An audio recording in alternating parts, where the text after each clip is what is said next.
अस्सलाम वालेकुम। कैसे हैं आप सब दोस्त। मेरा नाम कदस बाटा है जी। मैं इस वीडियो में आपके साथ क्रिप्टो मार्केट की ताज़ा तरीन अपडेट्स और न्यूज़ वगैरह शेयर करता हूं। कभी कभी क्रिप्टो करेंसीज की प्राइस एनालिसिस भी शेयर करता हूं और कभी कभी कुछ रैंडम इंफॉर्मेशन होती है जो कि ऑफ क्रिप्टो टॉपिक हो सकती है, वो भी मैं शेयर करता हूं।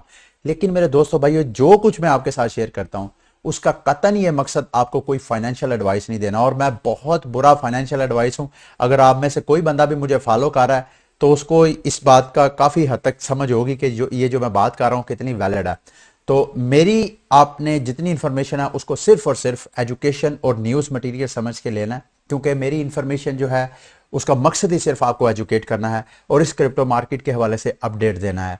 अगर क्रिप्टो मार्केट की तरफ नजर आप डालें तो आपको मार्केट अब ऐसा फील हो रहा है कि जैसे जनवरी का महीना, और जैसे शायद मैंने कल के बुलेटिन में आपको बताया कि जनवरी और इससे पिछले दिसंबर और उससे पिछला महीना नवंबर, ये 3 महीने मुसलसल मार्केट को बैरिश रखे, और बिल्कुल उसी तरह उस पैटर्न को मैंने कंपेयर किया जो 2021 में for the first time bitcoin की प्राइस ने 64,000 प्राइस को टच किया, अपना ऑल टाइम हाई बनाया। उस ऑल टाइम हाई बनाने के बाद मार्केट एकदम करेक्शन की, लोगों ने अपने प्रॉफिट निकालने की कोशिश की, और उस करेक्शन के दौरान ही कई फंडामेंटल चेंजेस आए। चाइना का फंड आया, फिर इलन मस्क की ट्वीट्स वगैरह, ये सब कुछ डल डला के जो बिटकॉइन की प्राइस है तकरीबन 28,000 नीचे 3 माह के अंदर अंदर डिप हुई। फिर उसके बाद मार्केट ऊपर जाना शुरू हो गई, और फिर पिछले साल नवंबर में बिटकॉइन ने अपना ऑल टाइम हाई बनाया। ऑल टाइम हाई ऑलमोस्ट $69,000 को टच किया, फिर लोगों ने करेक्शन की, और उसके बाद फिर नवंबर, दिसंबर और पिछला महीना जनवरी का फिर मार्केट जो है वो क्रैश की। अब उसमें भी फंडामेंटल शामिल थे। एक तो जाहिर बात है जिन लोगों ने नीचे से 28,000 से बाय किया होगा उन्होंने प्रॉफिट कैश आउट करवाया होगा। अब दूसरा फंडामेंटल चेंजेस जो कि मैं पिछले 2-4 बुलेटिन में आपके साथ डिस्कस करता आ रहा हूं कि अमेरिका के जो मैक्रो इकोनॉमिक्स चेंजेस अगर होती हैं उसका क्रिप्टो मार्केट के ऊपर बहुत इफेक्ट होता है, क्योंकि जो अमेरिकन इन्वेस्टर्स हैं वो अमेरिका के जो मैक्रो इकोनॉमिक पॉलिसीज हैं उनको बड़ा मॉनिटर कर रहे होते हैं। और मैंने आपको बताया कि इस साल में अमेरिकी हुकूमत ने ये ऐलान किया कि वो शायद 3 बार प्राइस हाइक करेंगे। तो प्राइस हाइक करने का मतलब यह है कि जो इन्वेस्टर्स हैं वो रिस्क ऑन एसेट से इन्वेस्टमेंट निकाल के वो रिस्क ऑफ इन्वेस्टमेंट अपॉर्चुनिटीज की तरफ, जो कि गवर्नमेंट अगर खुद ही रेट बढ़ा रही है इन्वेस्टर्स के लिए कि भाई आप इन्वेस्टमेंट करें, आपको जो इंटरेस्ट है वो हम ज्यादा पे करेंगे, तो लोग क्यों स्टॉक में, क्यों क्रिप्टो में इन्वेस्टमेंट, रिस्क की जगह पे इन्वेस्टमेंट करेंगे। तो इस मैक्रो इकोनॉमिक्स की वजह से जनवरी का सारा महीना वो प्रेशर में रहा। तो अब अगर मैं मार्केट की तरफ नजर डालता हूं तो मुझे मतलब काइंड ऑफ फीलिंग कि यार शायद क्रिप्टो मार्केट ने वाकयातन जितना वो बैरिश होना था हो लिया, अब शायद मार्केट ऊपर जाना शुरू हो जाएगी। ये मैं पूरे यकीन से नहीं कह सकता, तो आपने इसको, मेरी इंफॉर्मेशन को आपने कंफर्म नहीं समझना। ये मेरी सिर्फ असेसमेंट है, मेरी फीलिंग है जो कि गलत भी हो सकती है। अगर ऐसा होता है तो अगर आप बिटकॉइन की प्राइस की तरफ जाएं तो ये 2-3 दिन पहले मैंने एक लाइन ड्रा की थी कि बिटकॉइन की प्राइस शायद इस तरह मूव होगी अगर उसने ट्रेंड रिवर्सल कर लिया, अगर उसने बैरिश नहीं होना, बुलिश होना है, तो इस तरह मार्केट में प्राइस जो है वो ऊपर मूव होगी बिटकॉइन की। तो ना सिर्फ बिटकॉइन की प्राइस बुलिश होगी बल्कि क्रिप्टो करेंसीज, जो दीगर क्रिप्टो करेंसीज है उनकी प्राइसेस भी अप्रिशिएट होंगी। लेकिन मसला ये है, ये मैंने आपको रेजिस्टेंस और ये सपोर्ट की 2 लाइनें ड्रा करके दी हैं। मसला ये है कि बिटकॉइन की प्राइस $36,000 से लेके तकरीबन $39,000 की रेंज में फंसी हुई है पिछले हफ्ते से। एक हफ्ता हो गया बिटकॉइन की प्राइस, जो ट्रेडर्स हैं अगर मार्केट को ऊपर लेके जाते हैं तो $39,000 पे इतने बड़े बड़े सेल ऑर्डर लगे होते हैं, मार्केट फिर क्रैश कर जाती है। फिर जब नीचे 36,000 के करीब आती है फिर वहां पे बड़े बड़े बाय ऑर्डर लगे होते हैं, मार्केट फिर ऊपर जाना शुरू हो जाती है। तो ऐसा फील हो रहा है कि जैसे मार्केट जो है साइडवेज मूव होना शुरू हो गई है। मैं नहीं समझता, देखें क्रिप्टो करेंसी जो है उसमें सबसे ज्यादा ट्रेडिंग होती है, बिलियंस ऑफ डॉलर की ऑलमोस्ट ट्रेडिंग वॉल्यूम होता है ऑन एवरेज देखा जाए तो उसमें मार्केट का बिटकॉइन जैसी क्रिप्टो करेंसी का साइडवेज मूव होने के चांसेस बहुत कम होते हैं। अगर तो इसने बैरिश होना है, मतलब हफ्ते 2 हफ्ते के अंदर अंदर ही कोई गुड न्यूज आएगी तो प्राइस ऊपर जाना शुरू हो जाएगी, अगर कोई बुरी न्यूज आएगी तो मार्केट नीचे जाना शुरू हो जाएगी। तो आपने keep your eyes on it. और एक चीज मैंने आपके साथ शेयर करनी है, आज 2 फरवरी है, और आप में से कुछ ऐसे दोस्त जो मुझे पिछले कई माह से फॉलो कर रहे हैं उनके इल्म में होगा कि मैं हर माह हर यकम को तकरीबन जितने मेरे स्कॉलर्स हैं, ऑक्सी इन्फिनिटी में, अगर आप लोगों को नहीं पता तो ऑक्सी इन्फिनिटी एक ऐसी प्ले टू अर्न गेम है जिसमें आप 3 ऑक्सीज को बाय करके गेम प्ले करते हैं। इसमें एक सिस्टम यह है कि अगर आपके पास पैसा नहीं है तो आप खुद ऑक्सी अगर बाय नहीं कर सकते हैं तो आप किसी इन्वेस्टर से स्कॉलरशिप ले सकते हैं। तो मेरे दोस्तों भाइयों, मेरे पास ऑलमोस्ट कुछ 44 के करीब स्कॉलर्स हैं।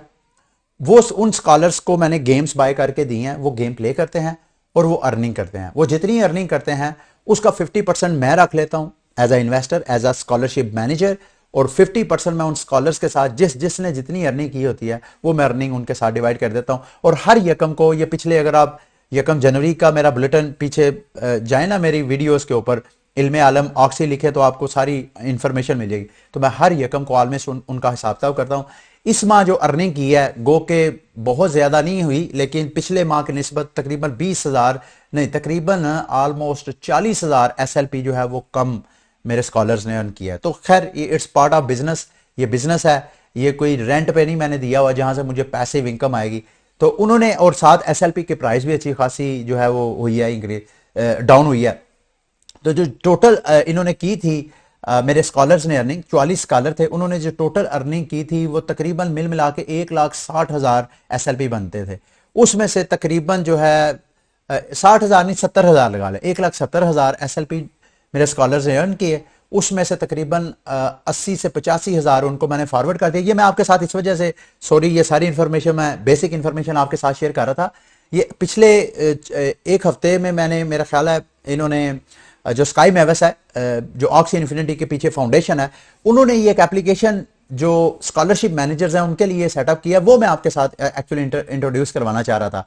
कि पहले क्या होता था कि इंडिविजुअली मैं हर स्कॉलर के अकाउंट में जाके पहले विड्रॉवल लेता था, फिर उसके अकाउंट में क्रेडिट करता था। अकाउंटिंग जो है वो तकरीबन 1 दिन 2 दिन चलती थी, लेकिन अब बहुत आसान हो गया। विद इन फ्यू आवर्स सारे अकाउंट से मैंने विड्रॉवल लिया अपने स्कॉलर से, और जैसे ही मेरे पास आ गई है सारे, मैंने ये देखें, ये मेरे स्कॉलर्स के वॉलेट है, और हर जो स्कॉलर है उसका कितना SLP बना है वो साथ मैंने अमाउंट लिखी है।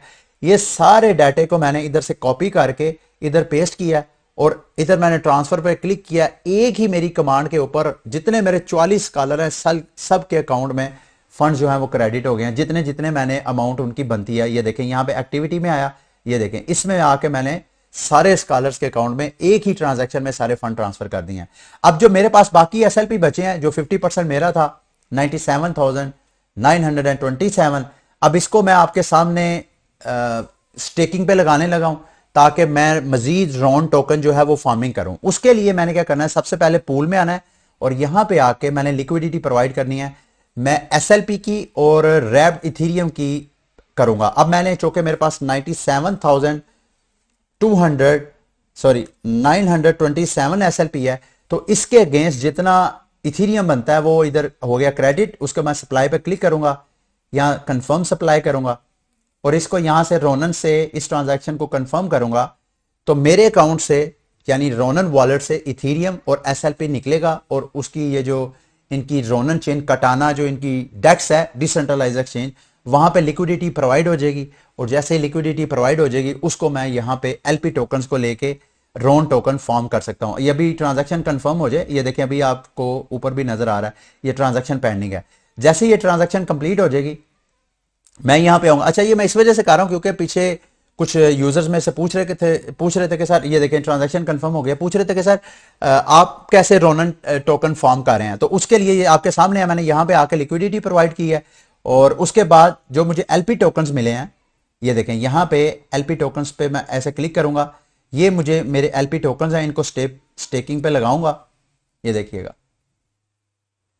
और ये ट्रांजैक्शन भी अब पेंडिंग चलेगी है। तो ये मैंने LP प्रोवाइड कर दिया, इसके बदले तकरीबन 400 गुना, ये देखें मैं ये देखें तकरीबन जो है पर एनम 400% मुझे जो रॉन टोकन है उस पर बेनिफिट हो रहा है, मुझे फ्री में टोकन मिले हैं। इस वक्त जब मैं वीडियो बना रहा हूं तकरीबन 109 रॉन टोकन ऑलरेडी मेरे इस प्लेटफॉर्म के जरिए से मिल रहे हैं, और मैंने रॉन और इथीरियम भी माइनिंग फार्मिंग पे लगाया हुआ था, वहां से भी मुझे 40 रॉन टोकन मिले हैं। ठीक है, चलिए आगे बढ़ते हैं न्यूज वगैरह की तरफ। मेरे से कोई पूछ रहा था कि सर SLP के बारे में बताएं। कल जो है इनके जो फाउंडर हैं द जी होस, उन्होंने लाइव चैट किया और उसमें उन्होंने उम्मीद की है इस बात की कि आने वाले वक्तों में आपको SLP की जो सप्लाई है मार्केट में उसको कम करने की तरफ वो जाएंगे, और उसमें वो जो इकदामात ले रहे हैं वो एक तरह के जो मेरे जैसे ऑक्सी स्कॉलर्स मैनेजर्स हैं उनके प्रॉफिट में मजीद कट लगेगा, क्योंकि वो पीछे बैकग्राउंड में एसएलपी की जो अर्निंग है उस अर्निंग को कम करने की तरफ जा रहे हैं।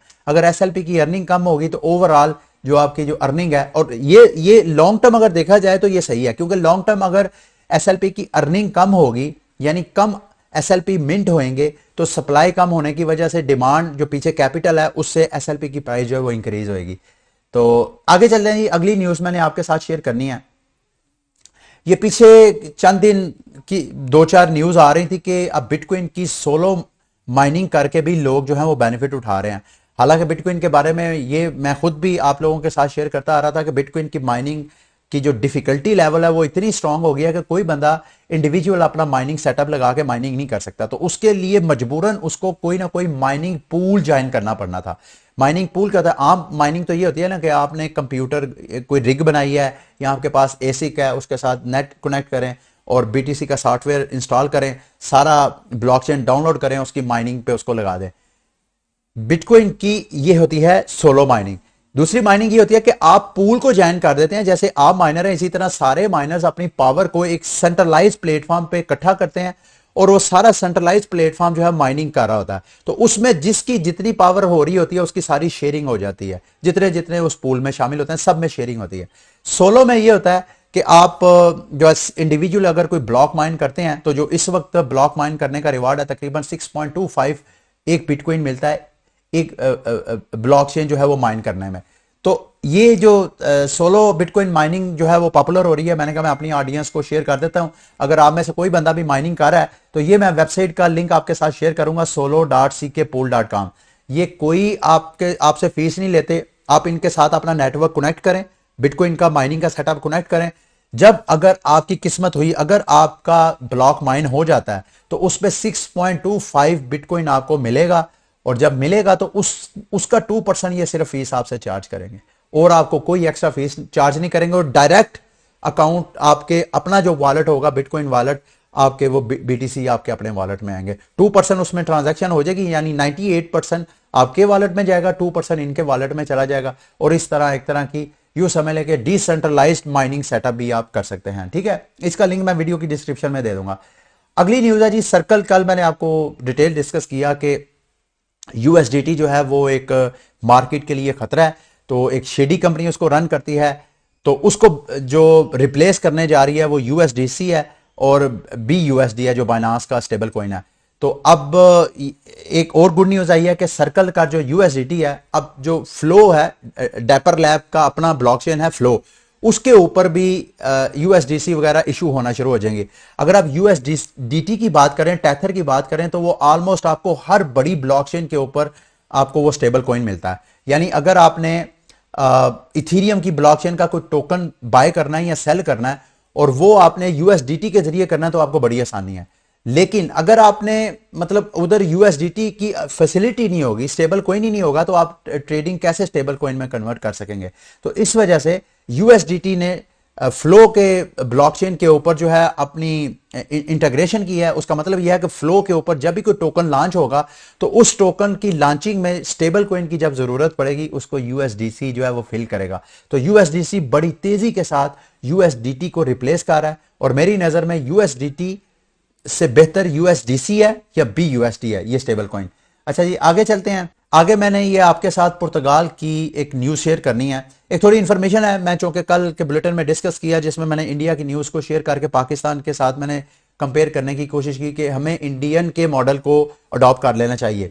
मैं एक और मॉडल आपके साथ शेयर करना चाहता हूं। ये पुर्तगाल है, ये always been open to innovation, बहुत फ्रेंडली कंट्री है क्रिप्टो मार्केट के हवाले से।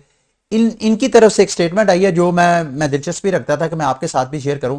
कल मैंने आपको बुलेटिन में बताया कि हुकूमत पाकिस्तान अगर कोई टैक्स लगाना चाहती है तो 4 से 5% से लेके 10% की रेंज तक वो कैपिटल गेन टैक्स लगा दें। ये पुर्तगाल की हुकूमत कह रही है जी कि 3 किस्म के कैपिटल गेन है क्रिप्टो मार्केट में। एक कैपिटल गेन ये है कि आप फॉर एग्जांपल आप एक रिटेलर हैं, आपने बिटकॉइन बाय किया, मतलब आप प्रोफेशनल नहीं है, आप रिटेलर हैं, वैसे आम शहरी हैं, आपने बिटकॉइन अपने वेल्थ को स्टोर करने के लिए लिया और एट एनी टाइम आपको पैसों की जरूरत पड़ गई, तो जब आप सेल आउट करते हैं तो बेशक आप कैपिटल गेन करें या कैपिटल लूज करें, आपका रियलाइज्ड बेशक प्रॉफिट हो या रियलाइज लॉस हो, उस पर आपको टैक्स लागू नहीं होता। हालांकि मैंने कल की वीडियो में डिस्कस किया था कि कैपिटल गेन के ऊपर हुकूमत पाकिस्तान टैक्स लगा सकती है।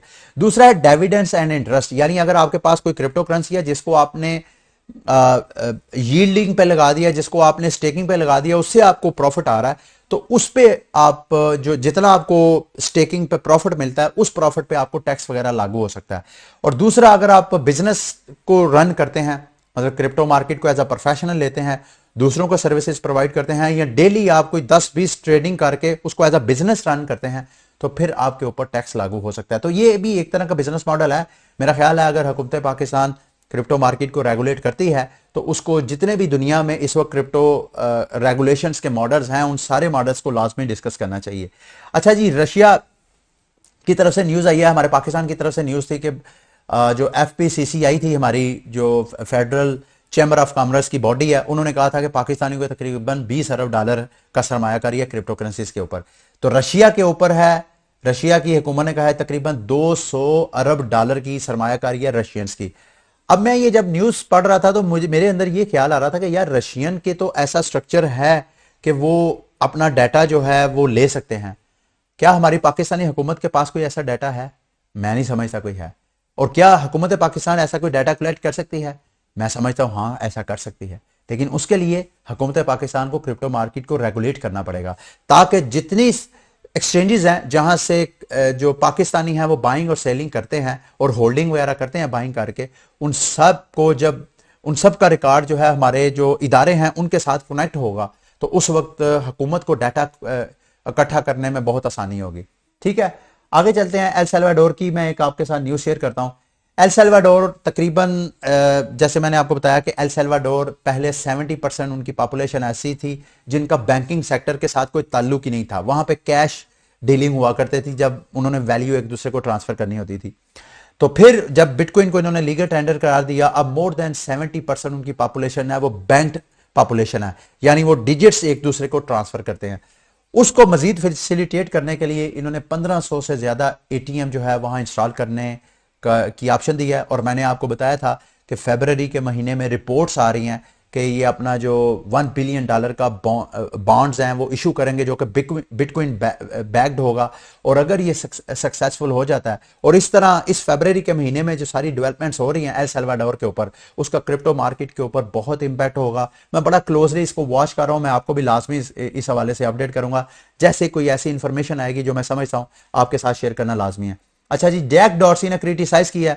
कल के शायद बुलेटिन में मैंने आपको बताया कि नहीं, परसों के शायद बुलेटिन में मैंने आपको बताया कि फेसबुक ने जो अपना डायमेक्स स्टेबल कोइन प्रोजेक्ट लॉन्च करना था वो उन्होंने प्रोजेक्ट क्लोज कर दिया और जितना इंफ्रास्ट्रक्चर था वो सारा सेल आउट कर दिया, तकरीबन कोई $150 मिलियन के अगेंस्ट।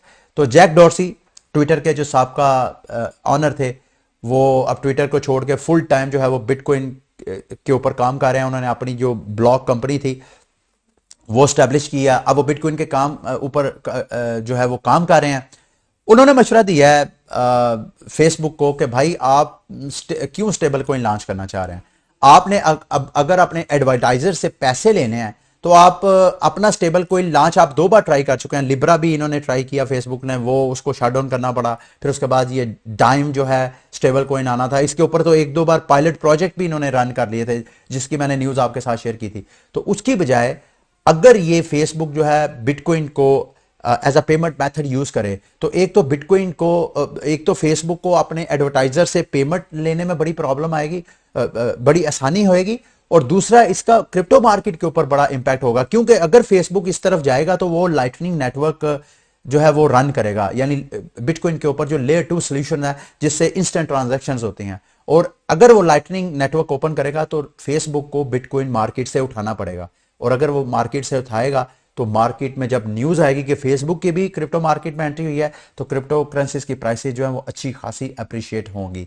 ठीक है, ये लास्ट में मैंने आपके साथ एक न्यूज शेयर करनी है। ये ब्लॉकचेन कंपनी कंसेंसस कंपनी किसकी है? मेटामास्क जो वॉलेट है आपका वो पीछे बैक पे कंसेंसस कंपनी है जो कि इथीरियम के को फाउंडर हैं जोसेफ ल्यूबिन। इथीरियम के को फाउंडर्स में शामिल होते थे, बाद में वो अलग हो गए, उन्होंने अपनी कंसेंसस कंपनी सेटअप की, उस कंपनी ने अपना मेटामास्क वॉलेट सेटअप किया। मेटामास्क वॉलेट के जो मंथली एक्टिव यूजर्स हैं, तकरीबन 2 करोड़ से ज्यादा लोग उसको मंथली यूज करते हैं उस वॉलेट को। उसने इनका एक और वॉलेट है इथीरियम के ऊपर माई क्रिप्टो के नाम से, उस वॉलेट को उन्होंने बाय कर लिया है। बाय कितने का किया है उसका नहीं पता, लेकिन मैं इस न्यूज़ को आपके साथ शेयर करने का मकसद यह है कि इन दोनों वॉलेट का मतलब यह है कि मेटामास्क के ऊपर मजीद जो है आपको ऑप्शंस मिलेगी टोकन्स की खरीदारी में। इवन बैंकिंग चैनल के जरिए शायद आप मेटामास्क में क्रिप्टो करेंसीज को बाय करना शुरू कर दें, या मेटामास्क में आपके पास अगर क्रिप्टो करेंसीज पड़ी हुई है तो शायद आपको बैंक विड्रॉवल्स की ऑप्शन भी नजर आए। अब पाकिस्तानियों को तो ऑलरेडी एक्सचेंजेस, सेंट्रलाइज एक्सचेंजेस में ऑप्शन नहीं है, तो डिसेंट्रलाइज वॉलेट्स में कैसे ऑप्शंस मिलेगी। तो पाकिस्तानियों के लिए ये न्यूज़ ऐसे डायरेक्टली रिलेटेड नहीं है, लेकिन ऐसे लोग जो कि उर्दू स्पीकिंग है और दुनिया के ऐसे ममालिक में है जहां वो वाया बैंकिंग चैनल डिपॉजिट्स भी कर सकते हैं, विड्रॉवल भी कर सकते हैं, उनके लिए ये गुड न्यूज़ लाजमी हो सकती है। ठीक है, ये था आज का बुलेटिन। उम्मीद करता हूं कि आज का बुलेटिन भी शायद आपके लिए इंफॉर्मेटिव रहा होगा। अगली वीडियो तक के लिए मुझे इजाजत दें। अल्लाह हाफिज।